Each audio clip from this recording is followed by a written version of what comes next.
targeted therapies have been around more than a decade, and we've made a lot of progress kind of inching forward one target at a time with often very big benefits. There were a few studies, nothing huge, but studies in BRAF as a target, RET, MET, exon 14. So I would just open with the question, what do you see as the emerging actionable targets for the next 6, 12 months or so on that horizon that could really change how we practice and deliver more patients into the prognosis of years instead of limited to months or several or a year or so? Well, I don't know. The genetic medicine has taken a bit of a step back with the excitement for immune therapies that have come up, and yet the field is totally not fully developed yet, right? There is much to come still. There was an interesting paper in head and neck cancer that looked at a PI3K inhibitor, but did not select patients, so it just added it to paclitaxel in that case. And it was a smaller study, but it suggested, and it's a squamous tumor, a progression-free survival benefit. Mm-hmm. So that's not used as targeted therapy, but it's a potential targeted therapy. So I think PI3K is still there. There's RET, there's HER2. But beyond that, and track one. Yes, and so there is a list.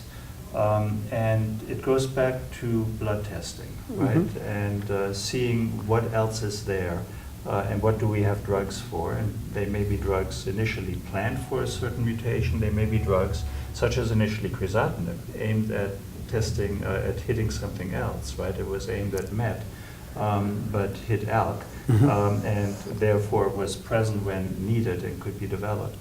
So I wouldn't necessarily have a long list right now in my head of the targets for the next year or two. Mm-hmm. But I do think that clever matching of genetic information with what we know about an increasingly larger pool of drugs will help us forward. Ram, what do you think here? So in addition to what Everett just mentioned, I would say at this meeting, a couple of things that intrigued me was the presentation on patients with BRAF mutation positive lung cancer. This is another mutation that happens in about 1 to 2% of the patients, and the specific V600E mutation is what this study looked at. And for them, the combination of two drugs, dabrafenib and trametinib, these are two drugs used in melanoma patients who have the same mutation. Mm-hmm. And when these patients received these two drugs, the response rate was nearly 65%, and the median progression-free survival was approximately 9.5, 10 months, which is similar to what we see with crizotinib Mm-hmm. in ALK-positive patients. And this combination is now in review, or at least is likely to get approval at some point, as I understand, because it has a breakthrough status with the FDA. So I think that the BRAF population could be another target that will get added to the list. So we already have EGFR, ALK, and ROS, where there are approved agents. Now if you add BRAF and potentially MET exon 14 mutations, that's seen in about 3%. We saw additional analysis from groups looking at their tumor banks at this meeting to see what's the true prevalence of the exon 14 MET mutation, and that seems to be about 3%. And for those patients, Xalkori might be a promising option. We saw some interesting information on another study that was reported. So I think we're seeing the number of targets that can be matched with drugs in lung cancer grow.